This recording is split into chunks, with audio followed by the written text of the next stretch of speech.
chapter, and I want to begin reading at the 38th verse.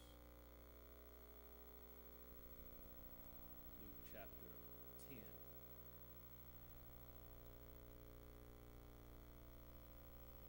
Verse number 38. And we're going to engage in sort of a mini series of sermons from this same passage of Scripture this week, next week, and the following week. It is in the bulletin entitled Two Sisters and a Loving Savior. And so I was looking at this text and I just couldn't fit it all in one sermon. So we're going to look this week from Mary's perspective, next week from Martha's perspective, and then finally from the perspective of Jesus. And so we're going to be in this passage for the next 3 weeks. It's been on my heart, and I wrote a little piece on your insert here, and so I hope that you'll read it. And I also want to hopefully write something a little bit longer during the course of the week after each sermon is over, that it might encourage us even further. Luke chapter 10, beginning at verse number 38, it is there that you'll find these words recorded. While they were traveling, he entered a village, and a woman named Martha welcomed him into her home. She had a sister named Mary, who also sat at the Lord's feet and was listening to what he said. But Martha was distracted by her many tasks, and she came up and asked, "Lord, don't you care that my sister has left me to serve alone? So tell her to give me a hand." The Lord answered her, "Martha, Martha, you are worried and upset about many things, but one thing is necessary. Mary has made the right choice, and it will not be taken from her." Mary has made the right choice, and it will not be taken from her. And from that passage, I want to talk about the choice that Mary made. The choice that Mary made. You may be seated in the presence of the Lord. I would certainly need your prayers.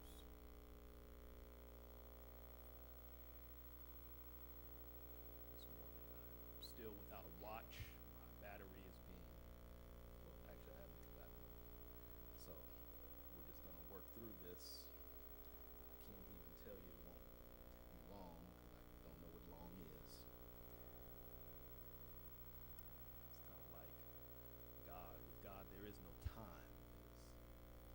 I was just thinking about something. If I might just throw this out here. If no, that's okay. That's off the subject. Amen. If you knew what went on in my mind sometimes, you'd probably put me in a nut house. My wife wants to often put me in a nut house. The choice that Mary made. I know. I think it's too much reading lately. I've been reading too much. The choice that Mary made. It seems to me that we have become a society and a culture that has come to a place where we value the notion of being busy. And I say this because if we look at our calendars are filled. If we look at our schedules have no more room for anything other than what is already there. Our time is consumed with going here and going there, doing this and doing that. When the moment we rise, the morning to the moment our head hits the pillow, we are always on the go. That suggests to me that we value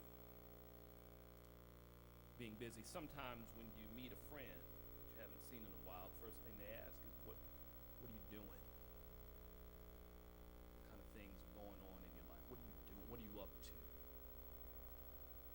When we watch television, and sometimes we see these interviews with actors and entertainers,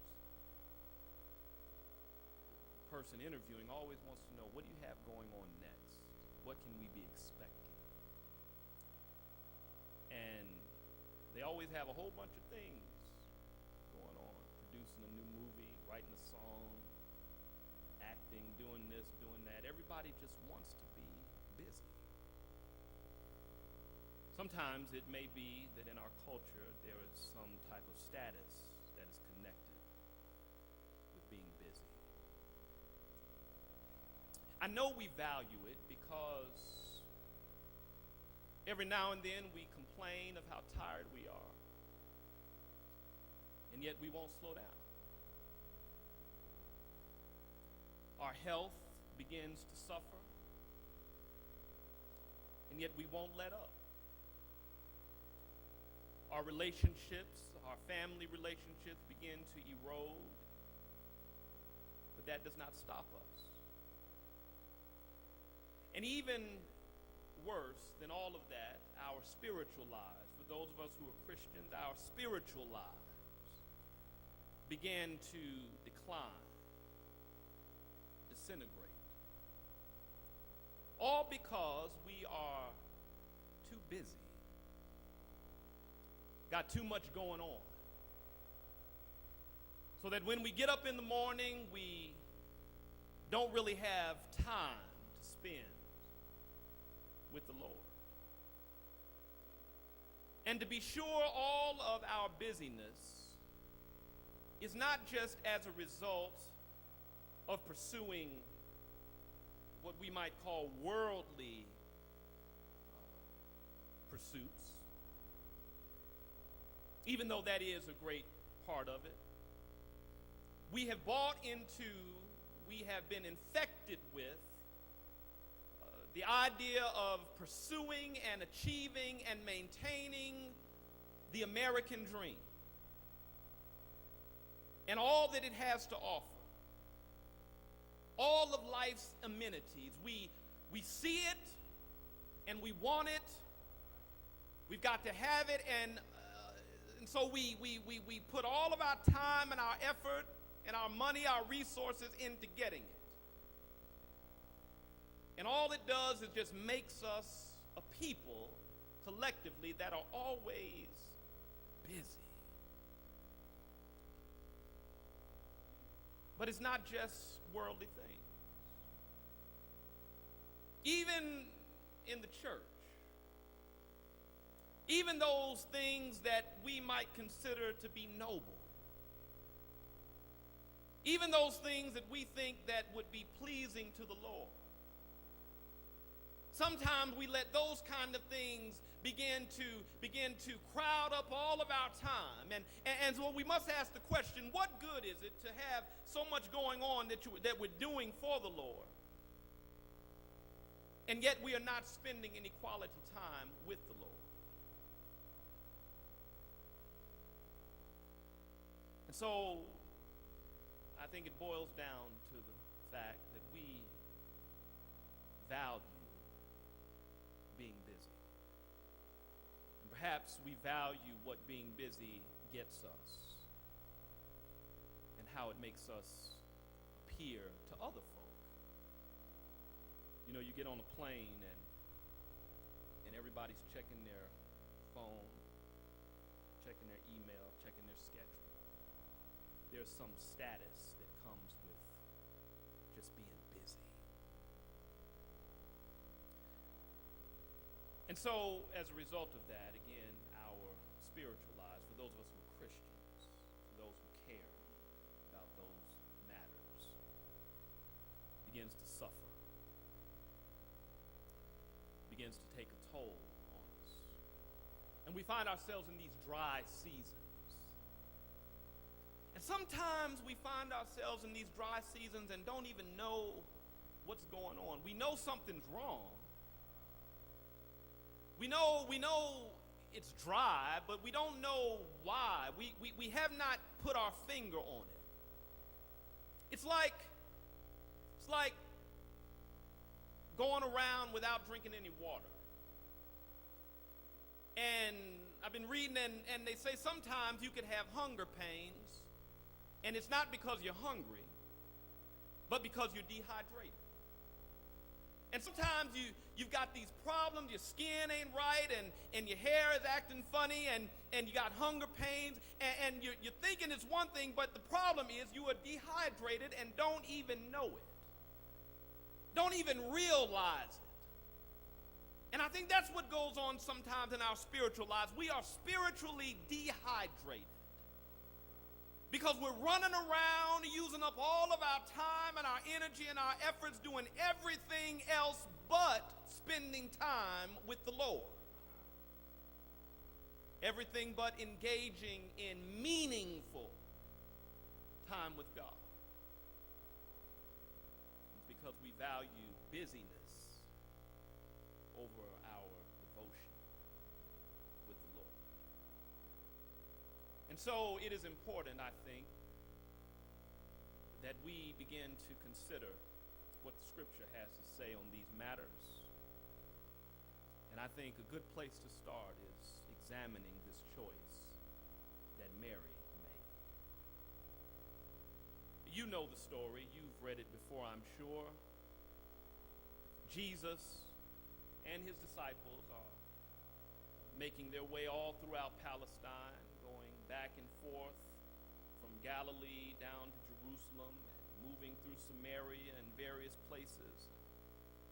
He's teaching. He has his itinerant ministry, wonderful ministry, teaching and preaching all over. But every now and then, he would pass through a place called Bethany.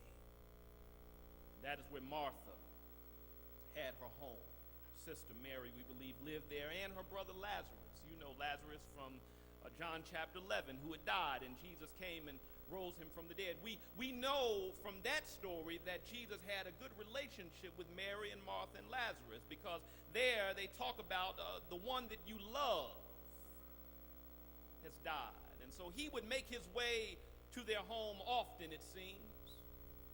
So on this particular occasion, Jesus stops over, and we don't know if it's unexpected or not. We're not sure what's going on, but Martha, who is likely the older sister, runs immediately into the kitchen. She begins to prepare a meal. She wants to be a good hostess. She begins to prepare a meal. These men are hungry. They've been traveling a while. But Mary decides she's going to come and take a seat. She's going to situate herself at the feet of Jesus. So Martha, she's in the kitchen, and I could hear pots and pans clanging louder than normal. I could see her peeking around the corner. And while she's trying to cook stuff, peeking around, seeing what Mary is doing, slamming stuff around, closing the refrigerator door, just angry. Her temperature is just rising until all of a sudden she yelled out, "Jesus, don't you see that I'm in here doing all this work on my own? Tell Mary to come in here and to help out, to give me a hand." We've read the text. Jesus, in a sense, scolds Martha and says, "Listen, your sister has done the right thing this time. You're the one who has missed it. She has chosen the better part, and it will not be taken from her." And so we look at this choice that Mary made, and we have to ask ourselves the question, well, what choice did she make? What's really going on in the text? And I think that when we look closely, there are several things that we see. far as her choice is concerned. First of all, Mary's choice, or Mary chose, I should say, to make spending time with Jesus her priority. That's the first thing we see. We see that Mary chose to make spending time with Jesus her priority.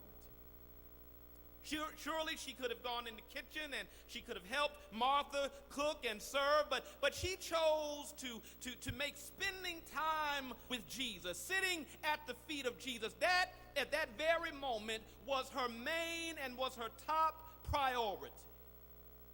And we can learn a lesson from that. This idea of just getting before the Lord and spending time with Him, blocking everything else out, and giving Him our undivided attention. Not just, listen,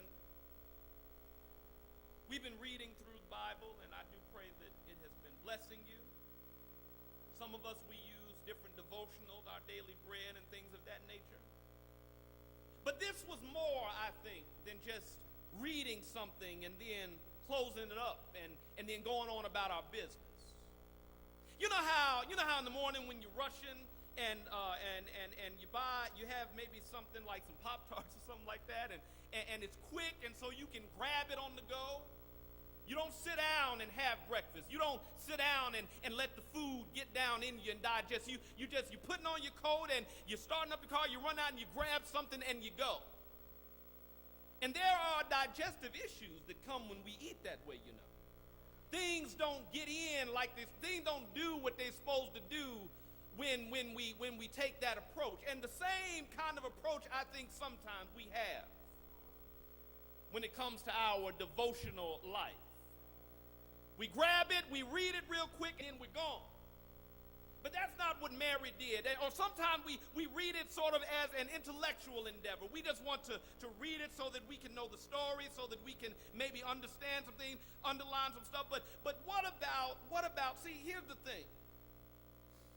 Our devotional life, our opening up the book, whenever we open it up, the first thing that it ought to be doing is it ought to usher us into the presence of God. You see, it ought to set a tone. It ought to get our minds ready so that we can go behind the veil.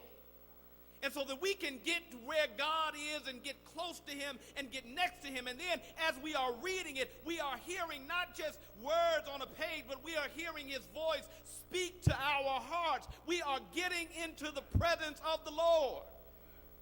The reading is not it. The reading just helps us to get there. I would that we would consider Mary's actions in this particular part of the text, in this particular area, that we would consider making spending time with Jesus our top and number one priority.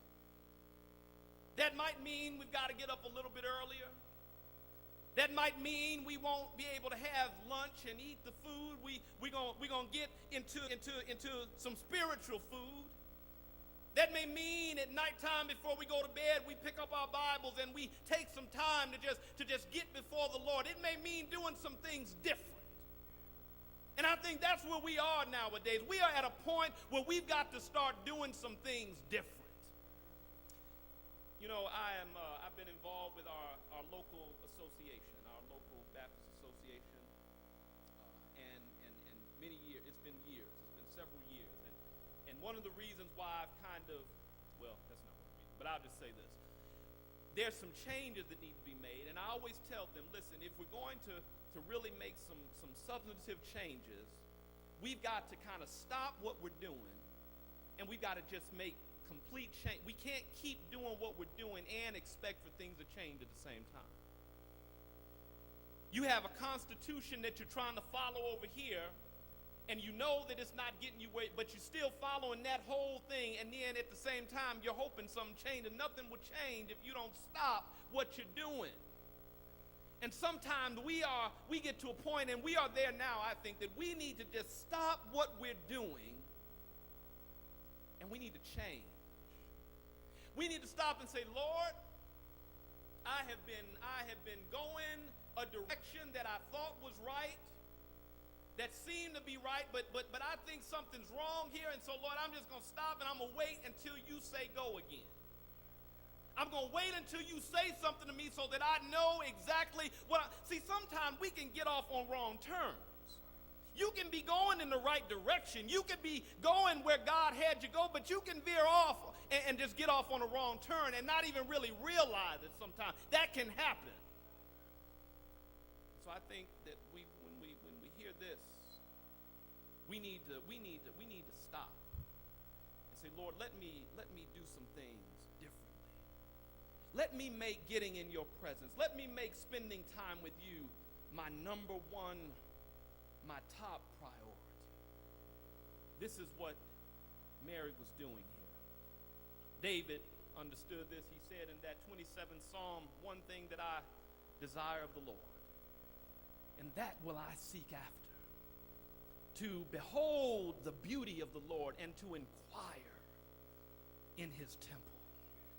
Not just to peek in, not just to run by and see what's going on, not just to stop in and then leave back out, but to inquire, to walk around, to get, and the temple just represented the presence of God, to get in there and to find out what God's got going on, what's on the mind of God.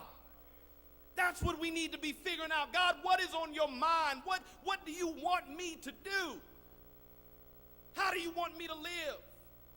Who do you want me to pray for? Who do you want me to touch? God has something for you to do, and you're missing it because we're not making time with him our number one priority. And all of the things that he has blessed us with have become idols in our lives, and we are worshiping those things. You might as well say amen right there. We are worshiping all the stuff that God has given us, and so we are missing God. And you talk about punishment. The book of Joshua and Judges and all those books, you see exactly what's going on. Idol worship. Idol worship. That was Israel's downfall. From the beginning to the end. They worshiped idols. And God specifically said, and we'll do a series on the 10 words, Decalogue one day, thou shalt have no other gods before me. Which means, really, thou shalt bring nothing into my presence that you are putting up as God. That's what that means. You shouldn't bring nothing. Don't come up in my presence with nothing else that you are thinking or acting like is a God. Leave it at the door. So we've got to get to a point, as did Mary, to make spending time with Jesus our priority. But then there's something else that I think we see in this text. Mary chose to submit to Jesus' authority. Mary chose, she made a choice to submit herself to Jesus' authority. Look with me, just use your spiritual imagination for a moment. Martha's the older sister. And I'm sure she bossed Mary around often, telling Mary what to do, and then growing up together, she was the older sister. And so, to some degree, she did have some authority. But on this occasion, in this particular instance, Martha and Mary, I bet Mary heard those pots and pans banging around. She knew her sister was mad. She knew what was going on, but you know what she did? She said, I'm going to sit right here because there's someone in the house with more authority than her this time. And so I'm going to sit and stay right here where I am, and guess what? I'm going to let him take care of it. If I'm wrong, the one with the most authority will tell me I'm wrong, but if not, I'm going to sit right where I am. That's what she did. We've got to learn this. We've got to pick up on this. Because, as I mentioned already, these idols that are in our lives come and exercise authority over us. And if we're not careful, all kind of things are begin to dictate. As I talk about our busyness, our schedule, dictating where we need to be, what we need to do, how we need to spend our money, where we need to go, where we spend our time. Everything's dictating this to us. All of these authorities, these things that we have given authority in our lives. But what we need to do is we need to do like Mary. We need to back off of those authorities, and we need to submit ourselves to the authority of Jesus and let him have authority over our lives. And even the enemy will come. The enemy will come, and he will try to have authority over us, and he will have us scared and running around and all messed up. But we've got to claim the authority that God has given us through Jesus Christ. In his book, Leadership Without Easy Answers, Ronald Heifetz, 1994, argued that there are two types of authority. He said that there is informal authority and there is formal authority. Formal authority is just what it sounds like, is authority that is vested in a leader based upon the office or position that they hold. So if you think about a judge has formal authority. Think about the president. Even though we don't like him, or some of you don't, I shouldn't be saying that on TV, but even though, he has formal authority, because it does not matter how you feel about it. We acknowledge the authority because of the office that they hold. So the president, police officers have formal authority.